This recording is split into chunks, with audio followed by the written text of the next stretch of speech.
Surgery కంటే hospital bill అంటేనే భయం. అదే మధ్య తరగతికి అందుబాటు ధరలో వైద్యం. Medistar hospitals.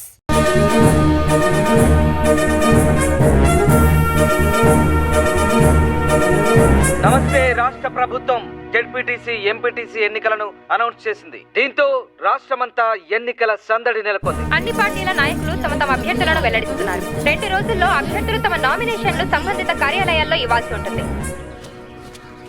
ఏంటి వేరన్నా అంత కంగారుగా వెళ్తున్నా? ఎంపీటీసీ ఎలక్షన్లు వచ్చాయి కదా, సీట్ ఎవరికి ఇస్తున్నారో తెలుసుకుందామని వెళ్తున్నా. పొలానికి గట్టి అట్టాడితో మాలాంటి వాళ్ళకు ఓటు అట్టాడితే కదయ్యా. అసలు 7 ఓట్లు ఉన్నాయ్యా. రేపు జరగబోయే ఎంపీటీసీ ఎలక్షన్స్ లో ఎవరెవరు ఎంత పెడతారో చెప్తే సీట్ ఎవరికి ఇవ్వాలో డిసైడ్ చేస్తా. అన్నా నేనేం పెట్టలేను గానీ సీటు మాత్రం నాకే కావాలా. 25 సంవత్సరాల నుంచి ఇదే పార్టీలో ఉన్నానన్నా. అన్నా ఇవేం కాదు గానీ నేను 30 లక్షలు ఖర్చు పెడతానన్నా. ఎన్నికల ఖర్చులు కూడా మొత్తం నేనే చూసుకుంటా. సీటు మాత్రం నాకే కావాలి. అవును గానీ నీకు అంత డబ్బు ఎక్కడిది? డబ్బున్న ఎన్ఆర్ఐ అల్లుడు నా వెనుకున్నాడన్నా. సీటు మాత్రం నాకే కావాలన్నా. ఊరుకో. నువ్వు ఆగవయ్యా. ఎవడెక్కువ డబ్బు పెడితే వాడికే సీటు. అది మన పార్టీ సిద్ధాంతం. దానికి మన అందరం కట్టుబడి ఉండాలి. ఈయన్నే ఎంపీటీసీగా నిలబెడుతున్నాం. మీరందరూ సపోర్ట్ చేయాలి.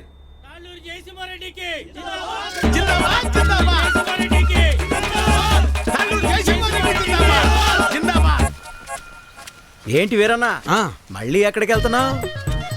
ఈ పార్టీ వాళ్ళు తాళ్ళూరు జయసింహారెడ్డికి టికెట్ ఇచ్చారు. ఆడు 30 లక్షలు ఖర్చు పెడతాడంట. అవతల పార్టీ వాళ్ళు ఎవరికి సీట్ ఎత్తున్నారో తెలుసుకోవాలయ్యా. కర్మభూమిలో కర్మ కట్టుబడి ఉండాలి కదా. మన కట్టుబడి ఇదే కదా. అసలు 7 ఓట్లు ఉండయ్యా. అసెంబ్లీలో సీట్స్ కి లిమిట్ ఉంటుంది, తిరుపతిలో దర్శనానికి లిమిట్ ఉంటుంది. ఏ లిమిట్ లేకుండా డబ్బులు ఖర్చు పెట్టేవాడికే ఎలక్షన్ లో సీట్ ఉంటుంది. అది వీటన్నిటికంటే ముఖ్యమైనది నా దగ్గర ఉందన్న. 40 లక్షల డబ్బు ఉందన్న. ఓటుకి నోటే కదన్న బలం. నీకే సీట్ ఇస్తున్నాం, మీరందరూ సపోర్ట్ చేయాలి.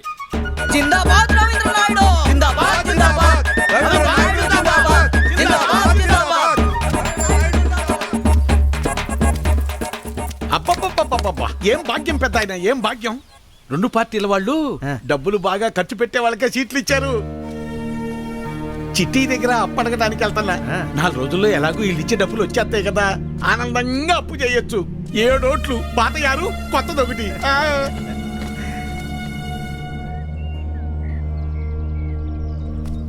నీకెందుకయ్యా ఇవన్నీ? నువ్వు చేయలేవు బాబు. చేయలేమనుకుంటే ఎప్పటికీ చేయలేం బాబాయ్. అయినా చిన్నప్పుడు నాన్నతో చేసిన పనులే కదివి. ఏం కాదులే. ఇంత పెద్దవాడివైనా అప్పటి విషయాలు ఇంకా మర్చిపోలేదా? ఎలా మర్చిపోతాను బాబాయ్? ఇప్పుడు ఈ పనులు చేస్తూ ఉంటే కూడా నాన్నే గుర్తొస్తున్నారు. నువ్వేమో ఇలా అంటున్నావు, కానీ ఈ ఊర్లో సగం మంది పొలం పండించడమే మానేశారు. ఆ వీరన్న అయితే కౌలు పనికైనా రారా, చేతిలో ఖర్చులకు 4 డబ్బులుంటాయి కదా అంటే, నేను పని ఎప్పుడో మానేశాను, అయినా పని చేయాల్సిన అవసరం నాకేముంది అంటాడు. ఇలా అందరూ ఉంటే ఎలా చెప్పు బాబు? ఆ మాట ఎంత చెప్పినా ఎవరూ అర్థం చేసుకోవడం లేదు.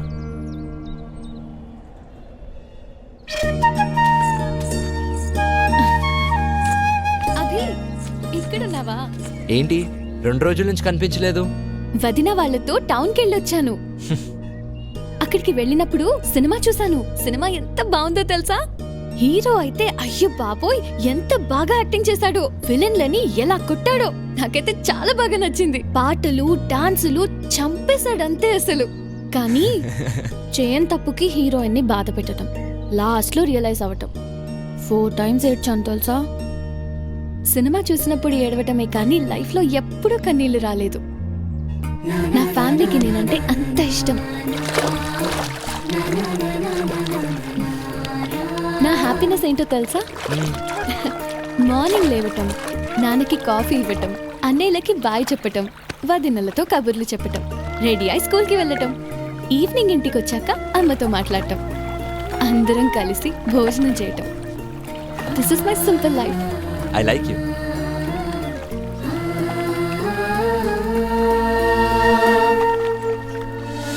హాయ్ కృష్ణ.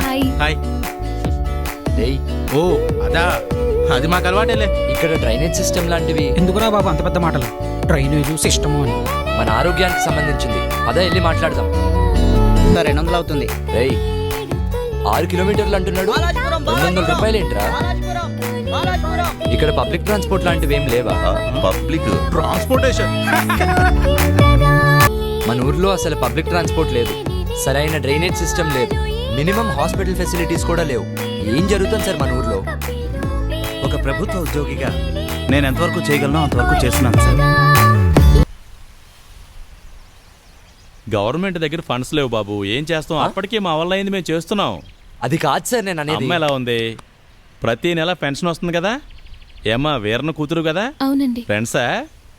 ఊరంతా చూపించు బాబుకి. సార్, అది వెళ్ళు కాదు బాబు, సార్. వెళ్ళు తీసుకెళ్ళమ్మా. సార్, అది కాదు సార్ నేను అనేది. ఏంటి బాబు అంతలా ఆలోచిస్తున్నావు? ఈ రోజుల్లో కూడా ఊర్లో మంచి పబ్లిక్ ట్రాన్స్పోర్ట్ లేదు, సరైన డ్రైనేజ్ సిస్టమ్ లేదు, మినిమం హాస్పిటల్ ఫెసిలిటీస్ కూడా లేవు. వాటిని బాగు చేయాల్సిన మన నాయకులు అధికారులు పట్టించుకోవడం లేదు. అది తప్పు అని ప్రశ్నించాల్సిన మన ప్రజలు కూడా సైలెంట్గా ఉంటున్నారు. ఇలా అయితే ఎలా బాబాయ్? ఇలాంటి ఊళ్ళు ఈ దేశంలో చాలానే ఉన్నాయి బాబు. ప్రశ్నించడం మాట దేవుడు ఎరుగు. ఇక్కడ చాలామంది బతకడమే మానేశారు. ప్రాణం ఉంది కాబట్టి అలా జీవించేస్తున్నారంతే.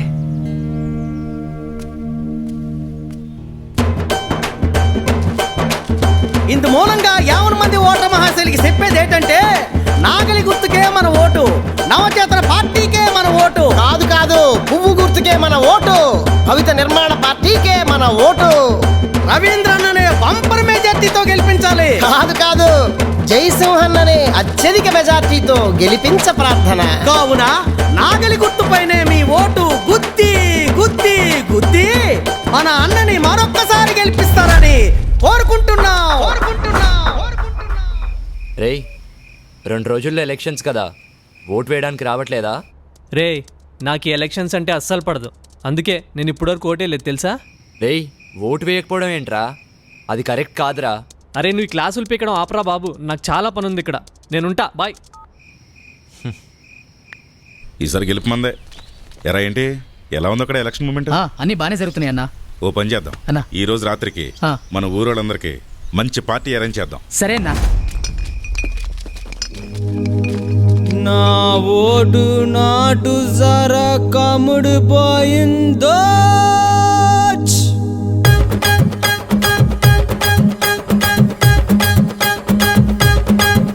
నా ఒడ్డు నాటు సరకముడు పోయింది, నా ఒడ్డు నాటు సరకముడు పోయింది, అహమతు మతుగా గుండెకు హత్తుకుపోతోందే, అహమతు మతుగా గుండెకు హత్తుకుపోతోందే, నా ఒడ్డు నాటు సరకముడు పోయింది, నా ఒడ్డు నాటు సరకముడు పోయింది.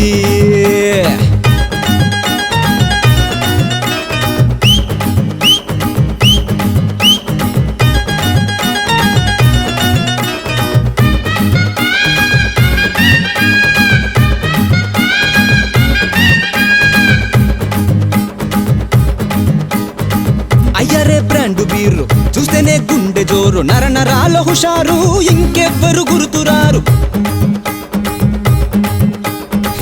అయ్యరే బ్రాండు బీరు చూస్తేనే గుండె జోరు, నర నరాల హుషారు, ఇంకెవరు గుర్తురారు. ఎర చూసి చూసి వేశారు దొంగనాయలు, ఈసాకే చూపి ఓటెత్తుకుపోయారు.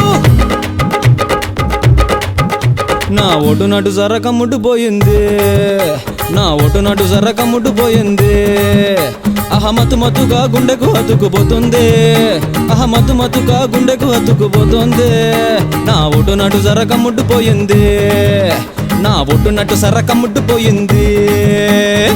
అన్నా, నిన్న రాత్రి జయసింహ అందరికి భారీగా పార్టీ ఇచ్చాడన్నా. సరేలేరా, ఎంత పెద్ద సినిమా అయినా కూడా ఆ సినిమా హిట్టా పట్టా అని డిసైడ్ చేసేది ఆ సినిమా క్లైమాక్స్ మాత్రమే. ఎందుకంటే ఆ ఫీల్ తోటే జనాలు థియేటర్లోంచి బయటకు వస్తారు. ఇది అలాంటిదే. పార్టీ ఎలా ఇచ్చాడనేది ముఖ్యం కాదు, ఎప్పుడు ఇచ్చాడన్నదే ముఖ్యం. ఈరోజు ప్రచారానికి లాస్ట్ రోజు, ఈరోజు ఇచ్చేద్దాం, జనాలు మనల్నే గుర్తుపెట్టుకుంటారు. ఓరోరి సాములూరు తెలివైన వారు మీరు, ఈ నోటు ఆశ చూపి రాజ్యాలు ఏలుతారు. ఓరోరి సాములోరు తెలివైన వారు మీరు ఈ నోటు ఆశ చూపి రాజ్యాలు ఏలుతారు తిమ్మిని బమ్మిని బమ్మిని తిమ్మిని చేస్తారు ఏమైనా ఏదోలా నోటు చూపి ఓటు ఎత్తుకుపోతారు నా ఒటు నటు సరకముడు పోయింది నా ఒటు నటు సరకముడు పోయింది ఆహా మతు మతుగా గుండెకు హత్తుకుపోతోందే ఆహా మతు మతుగా గుండెకు హత్తుకుపోతోందే నా ఒటు నటు సరకముడు పోయింది నా ఒటు నటు సరకముడు పోయింది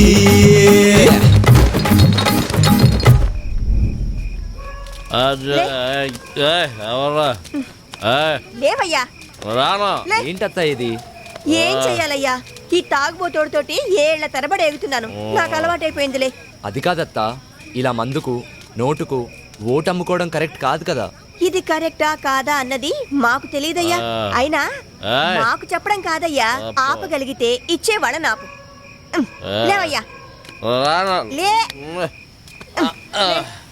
పద అదే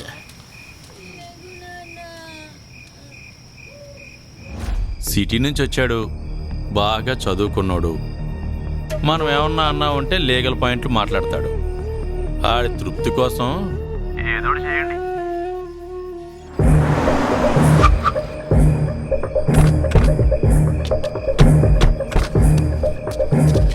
మీరేళ్ళు ఎంక్వైరీ చేయండి.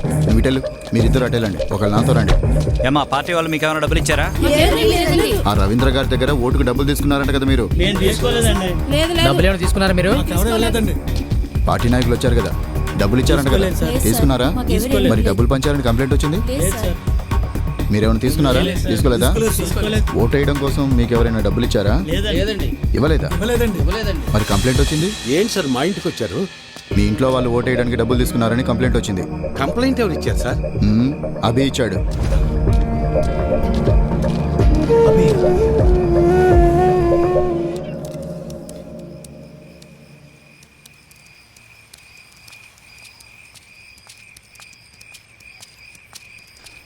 ఏయ్, నా మీద పోలీస్ రిపోర్ట్ ఎందుకు ఇచ్చావు? ఓటు అమ్ముకుంటున్నావు, అది తప్పు కదా, అందుకే కంప్లైంట్ ఇచ్చాను. నా పొలం నేను అమ్ముకుంటున్నట్టు నా ఓటు నేను అమ్ముకున్నాను, అది తప్పెలా అవుతుంది? అయినా అది అడగటానికి నువ్వెవడవి?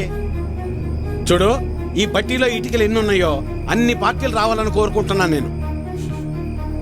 నీ ఆశ చూస్తుంటే నాకు నవ్వొస్తుంది. అయినా ఓటు అమ్ముకునే బదులు ఏదైనా పని చేయొచ్చు కదా. అసలు నీకు ఓటే లేకపోతే ఏం చేసేవాడు?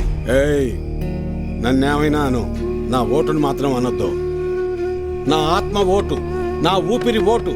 ఇంకా చెప్పాలంటే నా ఇల్లు ఒళ్ళు కూడా ఓటు ఓటు అని ఓంకారనాథంలాగా ప్రతిధ్వనిస్తూనే ఉంటుంది. వెళ్ళు, ఎళ్ళు ఉద్యోగం చేసుకోపో. వెళ్తా, కానీ నిన్ను నీ ఆలోచనని మార్చాకే వెళ్తా. నన్ను నువ్వేంటయా మార్చేది? ఓటుకు డబ్బులు తీసుకోవటం మాకేదో మొదటి నుంచి అలవాటు ఉన్నట్టు మాట్లాడుతున్నావు. 54 సంవత్సరాలు వచ్చేదాకా నీకన్నా బాగానే బతికాను. అలాంటి నేను ఇలా ఎందుకు మారాను తెలుసా? అసలు మా జీవితాలు ఎలా ఉండేవో తెలుసా? కనీసం మీ నాన్న ఎందుకు చనిపోయాడో నీకు తెలుసా? మనం వ్యవసాయం ప్రారంభించాక ఏ సంవత్సరం పంట బాగా పండిందే, ఖర్చులు కూడా వచ్చేది కాదు. ఎంత దేవుళ్ళు ఆడుకునేవాళ్ళం. అవును వీరన్న, మొత్తానికి పంట బాగా పండింది. ఈ ఏడు దిగుబడి కూడా బాగానే వస్తుంది. నిజం సుబ్బయ్య, నాకు చాలా సంతోషంగా ఉంది. హలో నాన్న, 4th సెమిస్టర్ రిజల్ట్స్ ఇప్పుడే వచ్చినాయి. ఫస్ట్ వచ్చాను. ఇంకో 2 ఏళ్లలో నా కోర్స్ కూడా కంప్లీట్ అయిపోతుంది. చాలా సంతోషం రా నాన్న. జాబ్ వచ్చాక మీ ఇద్దరిని కూడా నాతో తీసుకొస్తాను నాన్న. నేను ఈ ఊరు వదిలి ఎక్కడికి రాలేనురా. నన్ను ఈ నేలతల్లి బాగానే చూసుకుంటుందిరా. నువ్వు కూడా మన ఊరిని, ఈ నేలతల్లిని నమ్ముకున్న జనాల్ని ఎప్పుడు మర్చిపోకూడదురా. అదే నా కోరిక. కానీ నా బాధల్లో ఒకటి, నీకేమీ లేకుండా చేసి అప్పులు మాత్రమే ఉంచానురా నాన్న. నాన్న, అలా ఏం కాదు నాన్న. ఇప్పటికే మీరు నా కోసం ఎంతో చేశారు. ఇప్పుడు నేను మీకు తిరిగి ఇవ్వాల్సిన టైం కోసం ఎదురు చూస్తున్నాను. సరే సరే సరే నాన్న, మళ్ళీ కాల్ చేస్తాను. ఉంటానన్నా. అదేంటండి ఫోన్ నాకు ఇవ్వకుండానే పెట్టేశారు? నువ్వు మొదలు పెడితే వదిలిపెడతావా? వాడు చదువు పాడైపోద్ది, అందుకే పెట్టేశా. అవును, మా నోడు ఆడు చదివింది చాలా పెద్ద చదువు అంటగా. అవును, ఐఐటి అని ముంబైలో. అదృష్టవంతుడు లే సుబ్బయ్య, ఇంక నీకు బాధలు ఉండవు.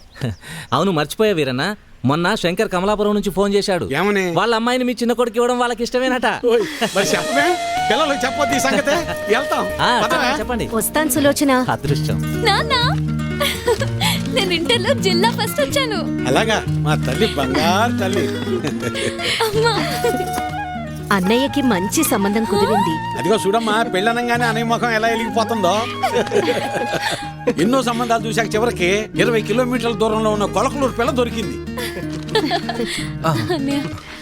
నాన్న, పంట డబ్బులు రాగానే బ్యాంకులో వేస్తే చెల్లెలు పై చదువులకు ఉపయోగపడతాయి. అలాగేరా, దాన్నైనా బాగా చదివించుకోవచ్చు. అమ్మా ఆకలి వేస్తుంది, అన్నం పెట్టమ్మా, అందరం కలిసి ఫోన్ చేద్దాం. పదండి పదమ్మా.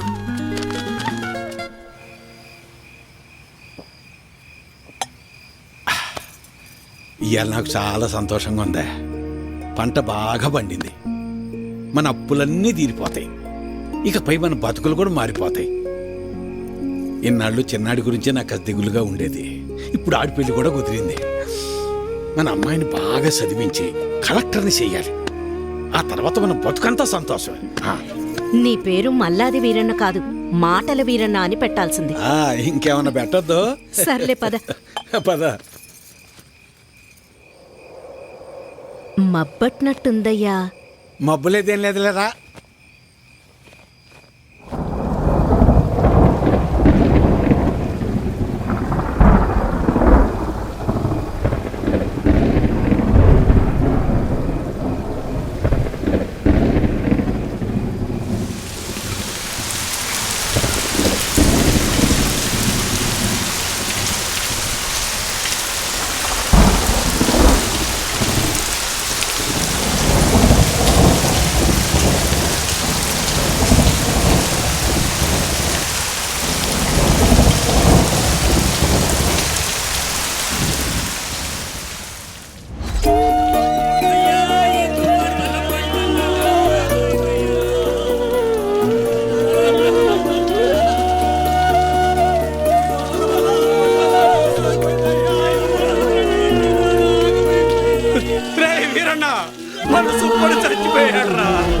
మనసు పడి చచ్చిపోయాడు రా వీరన్న, చచ్చిపోయాడు.